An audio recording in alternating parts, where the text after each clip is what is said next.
अर्चना जी जैन। जय जिनेंद्र भैया जी। जय मेरे जय। तीन प्रश्न है। एक तो ये कि भाव हिंसा में ज्यादा पाप लगता है या द्रव्य हिंसा में, क्योंकि पहले हम भाव ही करते हैं, उसके बाद तो हम द्रव्य हिंसा करते हैं।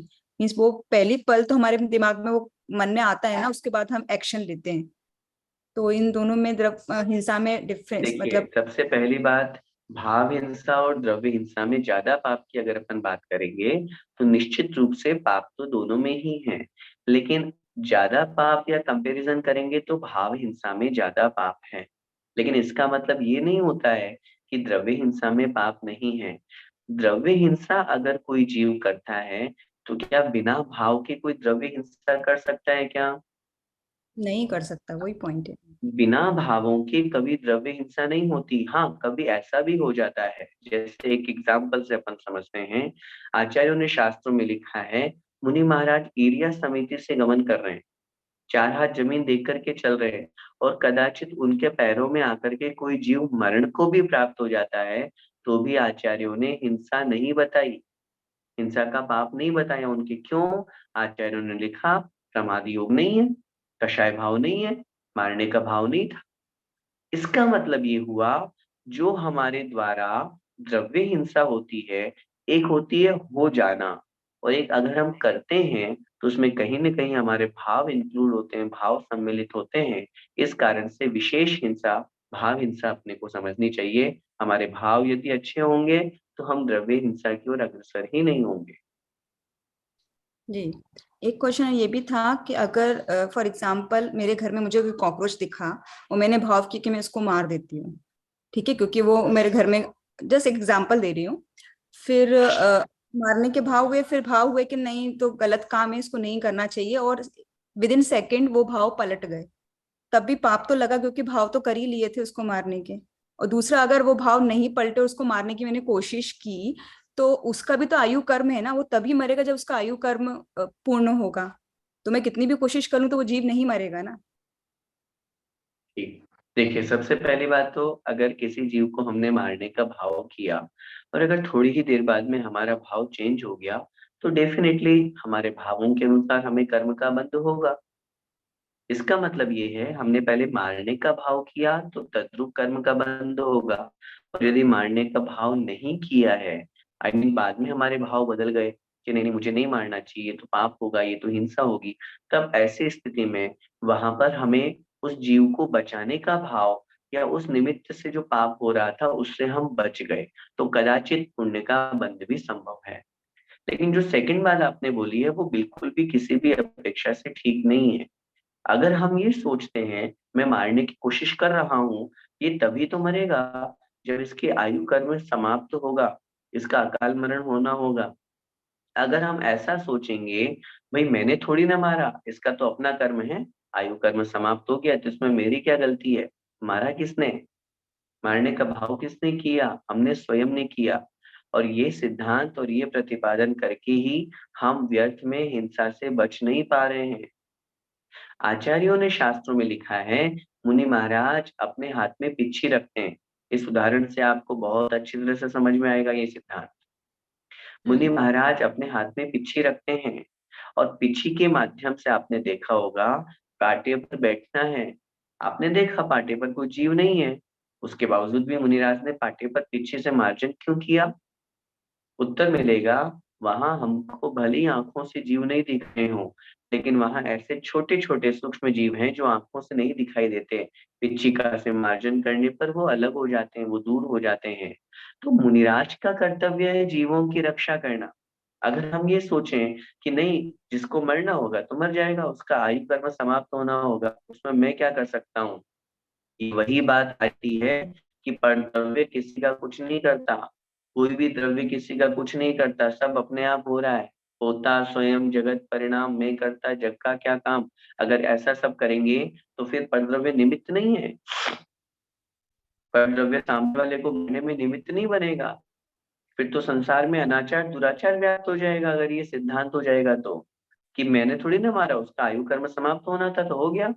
फिर तो मैं कहता हूँ, सामने वाला व्यक्ति किसी का मर्डर कर देगा, और मर्डर करने के बाद में जब उसको जज के सामने उपस्थित किया जाएगा, तो वो तो आपके जैन दर्शन का ये जो सिद्धांत गलत सिद्धांत है, उसको बोल देगा वो तो, साहब मैंने तो ये पढ़ा है कि मैं किसी को मार ही नहीं सकता, मैं करता जग का क्या काम, होता स्वयं जगत परिणाम। मैंने आज तक किसी को नहीं मारा, हमारा जैन दर्शन कहता है कोई किसी को नहीं मारता, सब अपने आयु कर्म के समाप्त होने पर मरते हैं। जज 2 थप्पड़ मार करके उसको सीधा कर देगा और जेल होगी जो अलग। कहने का मतलब मेरा ये है, सिद्धांत सही परोसे, सिद्धांत सही की बात करें। आज एकांत पक्ष की मान्यता वालों के द्वारा ये जो सिद्धांत या ये जो बात कही जाती है, सबका आयु कर्म है, जब समाप्त होना होगा तो हो जाएगा। मैं कहता हूँ रेल की पटरी के सामने खड़ा कर दो उस आदमी को और ट्रेन को आने दो, तब नानी याद आएगी, तब समझ में आएगा कि सिद्धांत क्या होता है, नियम क्या होता है। फिर कैसे घबरा रहे हैं, फिर क्यों दूर भाग रहे हैं। अकाल मरण नहीं होता साहब, अकाल मरण नहीं होता। तो अकाल मरण नहीं होता तो आप रहो ना ट्रेन के सामने खड़े, रहो, एक्सीडेंट करो अपना, अपने आप गाड़ी चला रहे हो ब्रेक फेल कर दो, अंधाधुंध आंख बंद करके गाड़ी चलाओ, जो होना होगा सो हो जाएगा, जो जो देखी वीत राग रे सो सो होसी वीर आ रहे, क्या फर्क पड़ता है। जब कर्म समाप्त होना होगा तो हो जाएगा, नहीं होना होगा तो बच जाएंगे हम। तो कहने का मेरा मतलब ये है, ये बात सरासर गलत है, पूर्ण रूप से मिथ्या है कि जब आयु कर्म का समाप्त होना होगा तभी वो मरेगा। हम मार रहे हैं, अकाल मरण का सिद्धांत होता है। यदि हमारे माध्यम से हमारे भावों में भी हिंसा है तो हमें पूर्ण रूप से दोष लगेगा। का मरना नहीं मरना ये उसकी किस्मत, ये उसका पुण्य, ये उसके आयु कर्म पे डिपेंड है। तो ये भी नहीं है कि आयु कर्म पूर्ण होने पर ही मरते हैं। क्या आयु कर्म के पहले जीवों की मृत्यु नहीं होती? जो जितनी आयु लेकर के आया है क्या उससे पहले मरण नहीं होता? क्या अकाल मरण नहीं होता जीवों का? होता है। और हम कोशिश करेंगे मारने की तो सामने वाला मरता ही है, मरता भी तो है। तो इसका मतलब हमें तो हिंसा का दोष पूर्ण रूप से लगना ही लगना है। जी, अच्छी तरह समझ में आ गया, धन्यवाद भैया जी।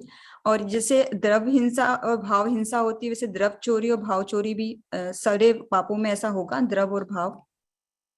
सभी में, पूरे पांचों पापों में लगाएंगे। ये तो एक हिंसा के माध्यम से बताया है।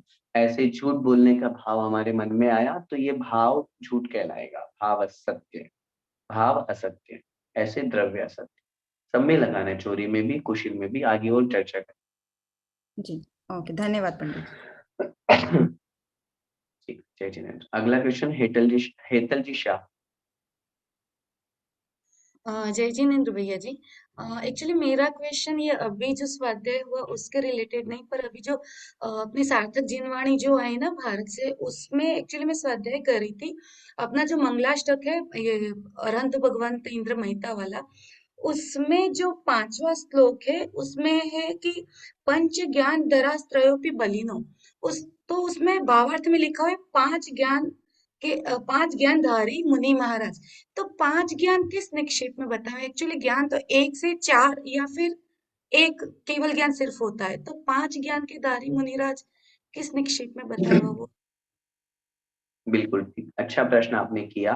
इसका भावार्थ में अपने को ये अर्थ समझना चाहिए, पंच ज्ञान धरा त्रयोपि बलिनो, ये बुद्धि रिद्धीश्वर आदि जो श्लोक वहां पर दिया गया है। 5 ज्ञान के धारी मुनि महाराज एक साथ नहीं हो सकते। एक जीव में एक साथ यदि ज्ञान होंगे तो कम से कम एक ज्ञान होगा, केवल या ज्ञान। फिर 1 से 4? 2 होंगे तो मतिश्रुत ज्ञान। 3 होंगे तो मतिश्रुत अवधि या मतिश्रुत मनः पर्याय, या मैक्सिमम होंगे तो 4, मतिश्रुत अवधि और मनः पर्याय। डेफिनेटली ये प्रश्न स्वाभाविक है। लेकिन कहीं ना कहीं जब हम केवल ज्ञानी मुनि महाराज की बात करते हैं, अभी उनके केवल ज्ञान है, लेकिन पूर्व पर्याय की अपेक्षा से, पूर्व पर्याय का मतलब पहले वो 4 ज्ञान के धारी थे, इस अपेक्षा से उनको पंच ज्ञान धरा बोल दिया। एक उदाहरण से समझिए, जैसे तीर्थंकर भगवान 64 रिद्धियों के धारी होते हैं, राइट? हाँ, केवली भगवान 64 रिद्धियों के धारी होते हैं। अब जहाँ केवल ज्ञान रिद्धि आ गई तो 64 रिद्धियों में क्या मन परिज्ञान बुद्धि रिद्धि नहीं आती? आएगी। आती है ना। अवधि ज्ञान रिद्धि भी तो आती है। आएगी, आएगी, हाँ। जहाँ बुद्धि रिद्धि के 18 भेद किए ना 64 रिद्धियों में, तो अवधि आएगी। ज्ञान बुद्धि रिद्धि भी है, मन परिज्ञान बुद्धि रिद्धि भी है। इसके अलावा वहां क्षीरस्त्रावी रस सिद्धि है, मुनि महाराज आहार लेंगे तो हाथ में उनका सारा का सारा भोजन रस रूप हो जाएगा, दूध के समान। अब केवल ज्ञान प्राप्त होने के बाद में तो ये सब होने का सवाल ही नहीं है। जी, फिर भी जी। हम तीर्थंकर या केवली भगवान को बोलते हैं ना 64 रिद्धियों के धारी हैं भगवान आप। तो कहने का मतलब ये है, भले ही वो चीज वर्तमान में घटित नहीं हो रही है, लेकिन वो पूर्व में वो अतिशय, वो रिद्धि, वो शक्ति, वो ज्ञान उनके पास में था, इस अपेक्षा से हम उनमें वर्तमान में भी घटित करते हैं। जब भी भक्ति पूजा स्तुति की जाती है, तो भूत और भावी निगम को भी आधार बनाया जाता है। भूतकाल में भगवान आप में क्या क्या गुण विद्यमान थे, भविष्य में आप में क्या क्या गुण विद्यमान होने वाले हैं, वर्तमान में कौन कौन से गुण हैं। जैसे अष्टानी का पर्व चल रहा है, सिद्ध चक्र विधान हम करते हैं। अब सिद्ध चक्र विधान में विधान किसका है? सिद्ध भगवान का। हम्म। स्तुति किसकी है? सिद्ध भगवान की। वर्णन किसका होना चाहिए? सिद्ध सिद्ध भगवान का। भगवान का। लेकिन क्या पूरे 8, 16, 32, 64, 128, 256, 512 और 1024, इन सब गुणों में क्या अकेले सिद्ध भगवान का वर्णन है? नहीं नहीं नहीं। नहीं है, सबका वर्णन है ना। जैसे हम्म। 5वें दिन आज अपन ने पंच परमेष्ठी की पूजा की, तो उसमें अपन ने 100 गुण अरिहंत भगवान के पढ़े, 100 गुण सिद्धों के पढ़े, 100 गुण आचार्यों के पढ़े। अब प्रश्न बनेगा, विधान तो सिद्धों का कर रहे हैं, पूजा तो सिद्धों की कर रहे हैं, तो इसमें अरिहंत और आचार्य साधु क्या कर रहे हैं? उत्तर मिलेगा, ये सिद्ध पहले अरिहंत थे, ये सिद्ध पहले आचार्य उपाध्याय साधु थे, तो उस समय उनमें ये गुण विद्यमान थे, इस अपेक्षा से हम उनकी पूजा कर रहे हैं। तो कहने का भाव मेरा ये है, वर्तमान में वो सारे गुण घटित हों ये जरूरी नहीं है। पूर्व पर्याय की अपेक्षा, भावी भूत निगमने की अपेक्षा से उनमें वो गुण सिद्ध किए जाते हैं, इस अपेक्षा से वहां पर पंच ज्ञान धरा कह दिया। ओके। और अभी कहीं तो सुनने में आया था, मतलब स्वाध्याय करते हुए, कि ये जो अभी अपन बात कर रहे थे, ये महामत्स्य जो होता है, ये जो रमण समुद्र वाला, ये क्या एकेंद्रीय जीव होता है इतना बड़ा? नहीं नहीं नहीं नहीं नहीं नहीं, एकेंद्रीय तो होने का सवाल ही नहीं है। ये बाकायदा पंचेंद्रिय होता है, समूर्छन होता है, मन होता है इसके। महामत्स्य की अगर अपन बात करेंगे, स्वयं रमण समुद्र में बहुत सारे महामत्स्य हैं, और आचार्य ने तो इतना तक लिखा है, वे महामत्स्य व्रतों का पालन करके पंचम गुण स्थान को भी प्राप्त हो सकते हैं। तिर्यंचों में 5 गुण स्थान हो सकते हैं, सम्यक दर्शन हाँ। को प्राप्त करके। अगर उन्होंने ये नियम ले लिया, मन ही मन में भावना बना ली, मुझे जीवों को नहीं मारना। प्रश्न बनता है बहुत बार कि तिर्यंच जीव व्रती कैसे हो सकता है? कोई पशु पक्षी है, जानवर है, वो पंचम गुण स्थान को कैसे प्राप्त हो सकता है? तो आचार्यों ने शास्त्रों में उदाहरण दिया। एक उदाहरण उत्तर पुराण में लिखा हुआ है। भरत चक्रवर्ती की गतशाला में एक त्रैलोक्य मंडन नाम का हाथी था। वो हाथी के बारे में उन्होंने कहा, वो हाथी कैसे जीवन व्यतीत करता था, अवधि ज्ञानी मुनि महाराज ने बताया, इसका पंचम गुण स्थान है। उन्होंने वहां उत्तर लिखा, वो हाथी हथिनी से दूर रहता था, अब उसका स्पर्श उसे अच्छा नहीं लगता था, अब वो जंगल के सूखे सूखे पत्ते खाता था, अब वो उस झरने का ऊपर ऊपर का पानी पीता था, अब वो उछल कूद ज्यादा नहीं मचाता था, एक तरफ शांति से उदास बैठा रहता था। तो अब उस हाथी की पूरी प्रवृत्ति बदल गई ना। क्यों? मन में धर्म के प्रति श्रद्धा हो गई। इसका मतलब ये नहीं है अब हम शावकों की जैसे वो अनछना पानी क्यों पी रहा है, आप बोलोगे। तो वो चीज उसके लिए नहीं है, ये हमारे लिए। उसके लिए जितना कहा गया, जितना वो कर सकता है, ऐसे ही। जैसे एक सियार के बारे में अपन पढ़ते हैं, उसने मन ही मन में संकल्प ले लिया मुनि महाराज से कि मैं रात में पानी नहीं पीऊंगा अंधेरे में। हम्म। कुएं में जब जाता तो अंधेरा रहता, ऊपर आता तो उजाला।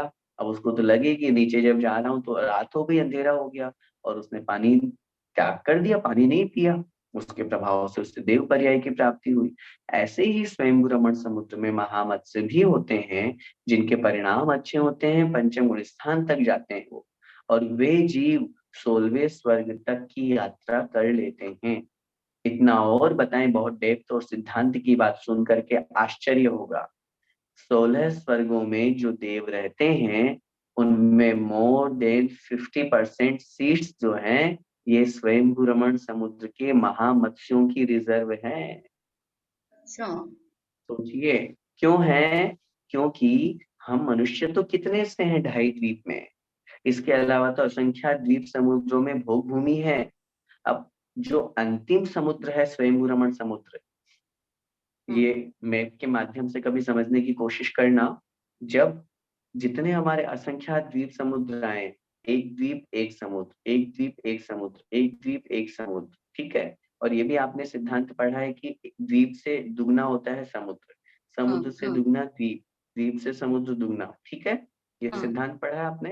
हाँ इसका हाँ मतलब ये हुआ, अंतिम जो समुद्र होगा वो जितने भी असंख्यात द्वीप समुद्र होंगे उनसे बड़ा ही होगा, होगा। एक ज्यादा ही होगा। हाँ तो इट मीन्स एक राज्य में असंख्यात द्वीप समुद्र है, तो यू इमेजिन कि आधे राज्यों में तो असंख्यात द्वीप समुद्र आ गए और शेष हाँ। आधे राज्यों में अकेला अंतिम स्वयंभू रमण समुद्र है। तो ओके वहां कितने सारे जीव होंगे, और ओके अगर उनमें पंचम स्थान बनता है जिन जीवों का, तो निश्चित रूप से सम्यक दृष्टि पंचम स्थान वर्ती व्रति जीव जब भी आयु बंद करता है नियम से देवायु का, वैमानिक देवायु का बंद करेगा। ऐसे जीव ओके वहां पर पहुंचते हैं। ओके ओके ठीक है जी। थैंक यू जय जिनेन्द्र भैया जी। दीपिका जी जैन।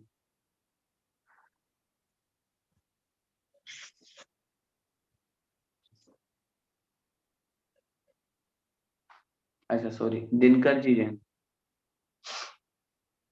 जय जिनेन्द्र पंडित जी। जय अ, जिनेन्द्र। मेरा प्रश्न है, आपने जो पिछले अध्याय में बताया था कि जैसे रामायण के कुछ पात्र बताए थे, सुग्रीव, हनुमान, राम, ये लोग सब मोक्ष को गए थे, लेकिन अपने उसी भाव में इन्होंने इतनी हिंसा करी थी, भाव हिंसा द्रव्य हिंसा दोनों करी थी, और फिर उसी भाव में ये लोग मोक्ष कैसे चले गए? देखिए, मोक्ष जाने के लिए सबसे पहली बात, वर्तमान समय के साथ में भूतकाल जरूरी हो ये देखा जाए, ये जरूरी नहीं। आपने कहा सुग्रीव हो चाहे रामचंद्र जी हो, और साथ में मैं तो कहता हूँ अंजन चोर का उदाहरण भी जोड़ दीजिए। ऐसे ये जितने भी प्राणी हैं, इन सब ने पूर्व में हिंसा की, पूर्व में गलत काम किए, लेकिन इसका मतलब ये तो नहीं कि अपने भविष्य को ये सुधार नहीं सकते हो। अंजन चोर की बात अलग है और सुग्रीवादी की बात अलग है। सुग्रीवादी ने साथ दिया धर्म का, धर्मात्मा का, देश की रक्षा करने के लिए उन्होंने हिंसा की। अभी अपन ने हिंसा के प्रकरण में क्या पढ़ा, 4 प्रकार की हिंसा में तीसरी हिंसा होती है विरोधी हिंसा। विरोधी हिंसा का त्यागी नहीं हो सकता गृहस्थ व्यक्ति। अगर हमारे देश पे, हमारे धर्म पे, हमारी संस्कृति पे अगर कोई प्रतिशोध करेगा, कोई गलत काम करेगा, उसको मिटाने की कोशिश करेगा, तो क्या हम चुपचाप बैठे रहेंगे? आज हम सुरक्षित हैं, भारत देश सुरक्षित है, तो इसका श्रेय जाता है भारत देश की बॉर्डर पे जो सैनिक तैनात हैं। आज वो अगर आतंकवादियों को मार रहे हैं, आतंकवादियों को हमारे देश में नहीं आने दे रहे हैं, तभी तो हम सुरक्षित होकर के धर्म कर पा रहे हैं, बहुत अच्छी तरह से अपने संस्कृति को, अपने धर्म को बचा पा रहे हैं। तो अब अगर वो सैनिक किसी को मारता है तो उसको हिंसा का दोष नहीं लगता। आचार्यों ने बहुत स्पष्ट कहा है, क्यों? मारना उसका उद्देश्य नहीं है, उसका उद्देश्य है देश की रक्षा करना, अपने धर्म की रक्षा करना, अपनी संस्कृति की रक्षा करना उसका उद्देश्य है। वो किसी को मारना थोड़ी ना चाहता है, लेकिन अगर कोई उसको नष्ट करना चाहेगा तो वो देखेगा थोड़ी ना ऐसा। ऐसे ही चाहे सुग्रीव हो चाहे जितने भी आपने उदाहरण नाम दिए हैं, उन सब ने मारने का भाव थोड़ी ना था किसी का, लेकिन युद्ध लड़े, देश की रक्षा करनी है। अगर मैं युद्ध नहीं लड़ूंगा, सैनिक युद्ध नहीं लड़ेंगे, तो वो सारे के सारे अन्य जो राज्य वाले हैं वो सब आकर के हमारे देश में उत्पात मचाएंगे, हमारे प्रजाजन को परेशान करेंगे, हमारे मंदिरों को तोड़ेंगे फोड़ेंगे। तब ऐसी स्थिति में राजा का क्या कर्तव्य नहीं है कि वो सैनिकों को आदेश देगा कि जाओ युद्ध लड़ो? तो कहने का मेरा भाव ये है, हिंसा उन्होंने भले ही की, लेकिन वो हिंसा विरोधी हिंसा थी, इसलिए उनका उसको पाप नहीं लगा। दूसरी बात, जब परिणाम शांत हुए तो उन्हें अपने परिणाम बहुत अच्छे बनाए, मुनि अवस्था धारण करी, पूर्ण रूप से हिंसा का त्याग किया। मोक्ष जाने के लिए हिंसा का पूर्ण रूप से त्याग करना पड़ता है, मुनि व्रत धारण करना पड़ता है, और वो सब उन्होंने किया। इस कारण से वो मोक्ष मार्ग में लग करके मोक्ष को प्राप्त हुए, इसमें कोई आपत्ति नहीं। ये एक प्रश्न होता है, वो थोड़ा लॉजिक वाला प्रश्न पूछ रहा हूँ मैं आपसे, कि जैसे धर्म के लिए अगर लड़ाई लड़ते हैं या कुछ भी करते हैं, तो उसमें आप कहते हैं कि आपको हिंसा का दोष नहीं लगेगा। लेकिन अगर कोई ये सोचे कि मैं अगर लड़ाई करूंगा तो मुझे ज्यादा नुकसान हो जाएगा, वो चुप बैठ जाता है, तो क्या उसको भी दोष लगेगा? बहुत अच्छा आपने प्रश्न किया। निश्चित रूप से उसको दोष लगेगा। जो अपनी धर्म, अपनी संस्कृति को अपने सामने मिटते हुए देखे और ये सोच करके कि मैं जाऊंगा, मैं लड़ूंगा तो मुझे और उल्टी मार पड़ जाएगी, वो व्यक्ति सही में निश्चित रूप से वो अहिंसक नहीं है, वो नपुंसक है। मेरे शब्द हो सकता है किसी को कड़वे लगे, लेकिन स्पष्ट रूप से ये समझिए, वो ये सोच करके धर्म मिट रहा है तो मिटने दूं, आज संस्कृति मिट रही है तो मिटने दूं, आज मेरा परिवार की इज्जत लूट रही है तो लूटने दूं, और ये सोच करके कि मैं जाऊंगा लड़ूंगा तो वो मुझे भी मार डालेगा, तो उसके अंदर धर्म की रक्षा के भाव नहीं है, उसके अंदर संस्कृति की रक्षा के भाव नहीं है। बात वही आ जाती है, अगर वो अपनी इन सब चीजों को, धर्म, संस्कृति, देश लूट रहा है, बर्बाद हो रहा है, तो भी उसके अंदर का खून नहीं खोल रहा है, तो निश्चित रूप से मान करके चलना कि वो अहिंसा के नाम पर भले ही आपको बोलेगा मैं अहिंसा हूं, मैं अहिंसा, लेकिन अहिंसा इसको नहीं कहते। अहिंसा उसको कहते हैं जहां अपने अस्तित्व की रक्षा के लिए, अपने धर्म की रक्षा के लिए अपने प्राणों की बलिदान भी दे दे, अपने प्राणों की आहुति भी दे दे, उसका नाम अहिंसा है, उसको हिंसा नहीं कहते। अगर अपने सामने किसी बहू बेटी की इज्जत लुट रही है और वहां पे वो कुछ कहता नहीं है, तो क्या उसको हम अच्छा व्यक्ति कहेंगे? और उसी की जगह अगर उसकी बहन की, उसकी माँ की हो, तो सामने वाले का घर लुट रहा है, चोरी, वो देख रहा है कि अरे चोर इसके घर में घुस गए, फिर भी वो शांति से बैठा हुआ है और इन्फॉर्म नहीं कर रहा है, और वही चोर उसके घर में घुस गए, तो किसी धर्म की निंदा हो रही है, सब चीजों में लगाइए। तो कहने का मतलब ये है, अगर कोई व्यक्ति ये सोच करके कि नहीं मैं आगे जाऊंगा तो मुझे मार पड़ेगी, फिर मेरे साथ भी गलत व्यवहार हो जाएगा, अगर आप गलत की आवाज नहीं उठाते हैं तो आप भी गलत है। बहुत सीधी सी नीति है, सही की भी आवाज उठाइए, और कोई गलत कह रहा है तो गलत को गलत कहने का साहस भी हमारे अंदर होना चाहिए। यही सच्चे वीर पुरुष का कर्तव्य है। ठीक है मंजी, थैंक जय जिनेन्द्र। यू। जय श्री। अनिल जी पांडे। जय जिनेन्द्र पंडित जी। एक जय सवाल जिनेन्द्र। था। गृहस्थी में हम बच्चों को डांटते हैं, मारते हैं, और कभी अगर उपदेश देते हैं कठोर शब्दों में, तो वो हिंसा पकड़ी जाती है, या फिर उससे दोष लगता है, या क्या? क्योंकि सामने वाले के दिल में तो हमारे अगेंस्ट तो भाव जागते हैं, कि गलत भाव, कि इन्होंने मुझसे गलत किया, या फिर गलत बात में किया, या फिर मुझे मारा, तो उस केस में हमें दोष लगता है हम लोग, या फिर कैसा है? बहुत अच्छा क्वेश्चन भी आपने किया।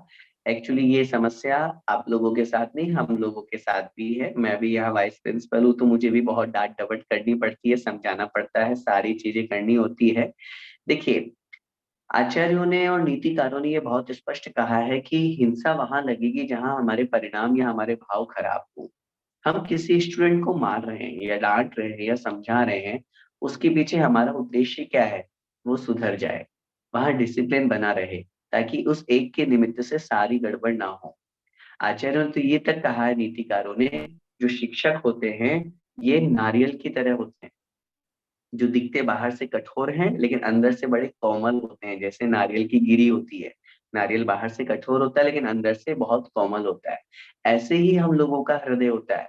हमें अनुशासन बनाए रखने के लिए बाहर से थोड़ा कठोर बनना पड़ता है, लेकिन हमारा भाव ये नहीं है कि हम उसको डांटें, उसको फटकारें, उसको मारें, उसको पनिशमेंट दें, ऐसा नहीं है। हमारे अंदर तो भाव ये है, माहौल बहुत अच्छा बने, ये लोग अपना फ्यूचर बनाए, यहाँ जिस उद्देश्य को पढ़ने के लिए आए हैं, लक्ष्य लेकर के आए हैं, सब उस लक्ष्य को, गोल को अचीव करें, हम तो उसमें हेल्प कर सकते हैं। तो इसलिए डिसिप्लिन बनाने के लिए अगर हमें मारना भी पड़े तो हमें कोई दोष नहीं लगता है। लेकिन अगर कोई शिक्षक इसका गलत फायदा उठाता है और ये सोच करके कि हाँ मुझे तो राइट है, मुझे तो मारना का अधिकार है, और वो अपनी किसी बात की कोई खुन्नस निकालता है, कभी किसी स्टूडेंट ने उसका विरोध में कुछ कह दिया, अगेंस्ट में कुछ कह दिया, और वो देखता है हाँ ठीक है बेटा, अभी तुमने कहा ना, अब मैं देख लूंगा, तुझे एग्जाम में कम नंबर दूंगा, तो ऐसा करके अगर वो मन में गलत खोट रख लेता है तो फिर उसको दोष लगेगा। बाकी मन में हमारे गलत परिणाम नहीं है तो हमें कोई हिंसा आदि का दोष नहीं लगता। धन्यवाद पंडित जी। ठीक, जय जिनेन्द्र। जय जय। आरजे के नाम से कोई महानुभाव हैं? जय जिनेन्द्र भैया जी। जय जिनेन्द्र। मेरा प्रश्न है, जैसे एक व्यापारी व्यापार में हिंसा करता है, दूसरा व्यापारी व्यापार में चोरी करता है और तीसरा व्यापारी व्यापार में झूठ बोलता है, तो सबसे ज्यादा दोष पाप किस किस कृत्य में लगता है? देखिए, अगर हम थोड़ा डेप्थ में जाएंगे तो इन सब चीजों में मुख्य भाव है हिंसा। चोरी करने वाला भी मन में कषाय भाव रखा हुआ है, राग द्वेष का भाव रखा हुआ है, तो भाव हिंसा हुई कि नहीं? झूठ बोलने वाले के मन में भी झूठ झूठ बोलने का जो भाव आया, वहां भी भाव हिंसा हुई कि नहीं? तो कहने का मेरा मतलब है, चोरी करने वाला या झूठ बोलने वाला ये सब हिंसा ही कर रहे हैं। ऐसा नहीं है कि मारने का नाम हिंसा, यही तो अभी अपन ने समझा है। आचार्यों ने तो इतना तक कहा है, अगर आपने हिंसा को सुधार लिया, हिंसा को ऊपर कंट्रोल कर लिया, तो झूठ चोरी कुशील पे भी कंट्रोल हो गया। पांचों पाप को पढ़ने के बाद हम समझेंगे कि हम जो परिग्रह कमा रहे हैं, परिग्रह इकट्ठा कर रहे हैं, इसमें भी तो हिंसा हो रही है। कुशील कर रहे हैं, ये भी तो हिंसा हो रही है। चोरी कर रहे हैं तो ये भी तो हिंसा है। तो कहने का मतलब मेरा ये है, हिंसा ही सर्वश्रेष्ठ, सर्वश्रेष्ठ का मतलब सर्वोत्तम, सबसे बड़ा पाप माना गया है। बाकी झूठ चोरी ये सब इसी की इर्द गिर्द घूमने वाले पाप हैं।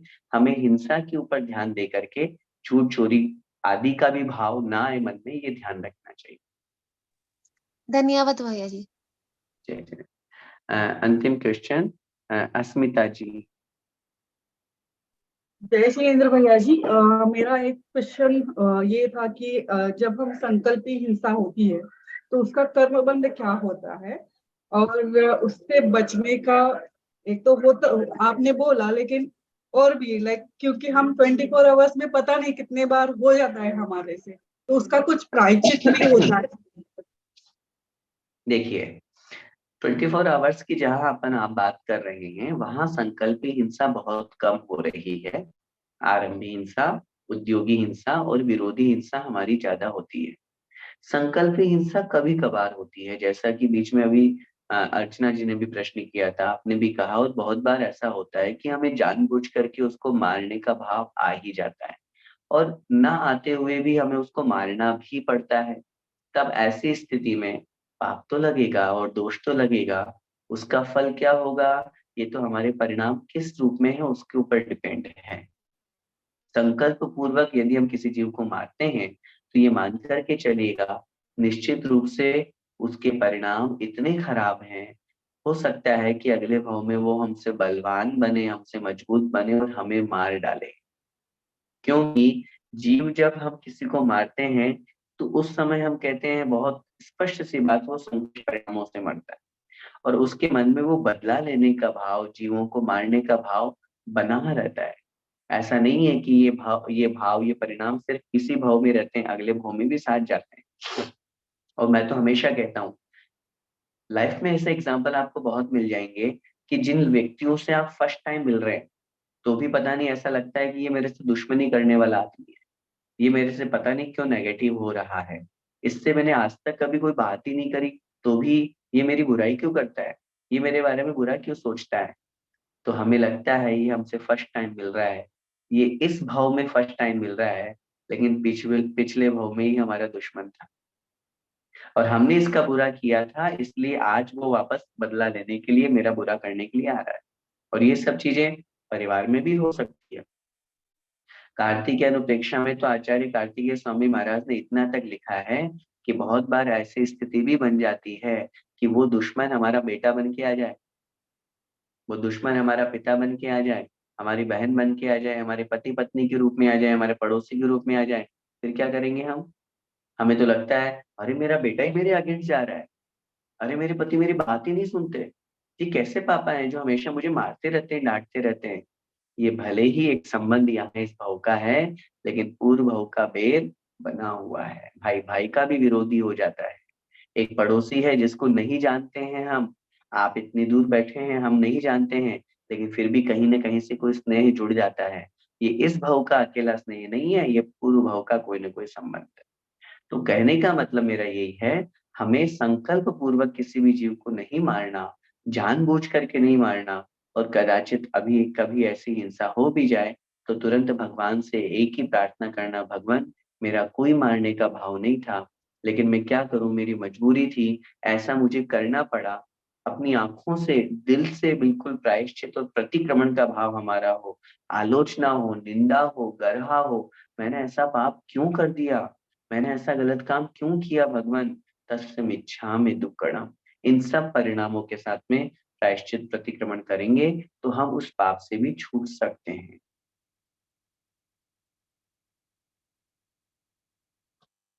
थैंक यू भैया जी। ठीक, जय जिनेंद्र। बस आज के लिए इतना ही। जिनवाणी स्तुति। जावाणी के ज्ञान ते सूझे लोकालोक, सोवाणी मस्तक नमो सदा देत हूँ भोग। हे जिनवाणी भारती तू ही जपू दिन रैन, जो तेरा शरणा गए सो पावे सुख चैन। देव भजू अरिहंत को गुरु सेवा निर्ग्रंथ, दया धर्म पालो सदा यही मोक्ष का पंथ। नौवर्ण मुख।